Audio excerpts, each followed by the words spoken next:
আসসালামু আলাইকুম মিরাজ আফ্রিদি ভাই, ভালো আছেন ভাই? আপনি কারো কথা কান দিয়েন না ভাই।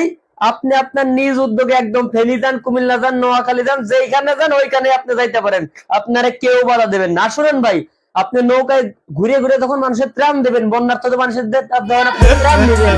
কারণ যদি ভুলবশত আপনি ভাই নৌকার থেকে পড়ে যান, তখন আপনি কারো কথায় কান দেন না ভাই। নিজের সাথে উপরে চলে আসেন, কারো কথায় কান দেন না ভাই। আপনার হাত নাই ভাই, আপনার পাও নাই ভাই, আপনি তো আপনার তো সমস্যা আছে, আপনি তো কারো সাহায্য ছাড়া চলতে পারেন না। এই সমস্ত কারো কথা আপনি কোনো কাম দিবেন না। আপনি মনে করেন যে একদম যত ত্রাণ ম্যানেজ করছেন এইখানে আমার কোনো আফসোস নেই। যত ত্রাণ ম্যানেজ করছেন একদম 2-3 ট্রাক ভইরা নিয়ে ত্রাণ নিয়ে একদম ফেনী যান, নোয়াখালী যান আর কুমিল্লা যান, যেখানে যান ইচ্ছা চলে যান, কোনো সমস্যা নেই। খালি কথা একদম ये सब क्या देखना पड़ ত্রাণ দেওয়ার সময় যদি আপনি একদম বেশি পানিতে গলা পানিতে চলে যান, কিংবা আপনি পানিতে ভাইসা যান, কিংবা নৌকার থেকে পড়ে যান, কারো কথায় কান দিবেন না।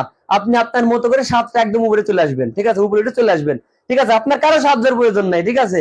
আপনি একাই 100 ভাই, ঠিক আছে ভাই? আর আপনারা যারা ভাই ট্রল করতেছেন ভাই, আপনাদেরকে বলি, আপনাদের কি বুক পিট নাই ভাই? আপনারা ঘরে বসে বসে পারবেন শুধু ওই ওই কি জানি বলে ট্রলই করতে পারবেন। আপনারা কি পারবেন মিরাজ আফ্রিদির মতো দুইটা হাত ছাড়া মানুষের ত্রাণ দিতে পারবেন আপনারা? এমন একটা বিষয় নিয়ে আপনারা মিয়া ট্রল করতেছেন, একদম যাতা একটা অবস্থা। মিরাজ আফ্রিদির মতো লোক ত্রাণ দিচ্ছে ভাই, ভিউ পাওয়ার জন্য অধিকার সেইটার জন্য দিচ্ছে, আপনি কি দিচ্ছেন মিয়া? মনে করেন যে পাবনার থেকে ফেনী চলে গেছে, পাবনা এক দেশের এক প্রান্তে আর ফেনী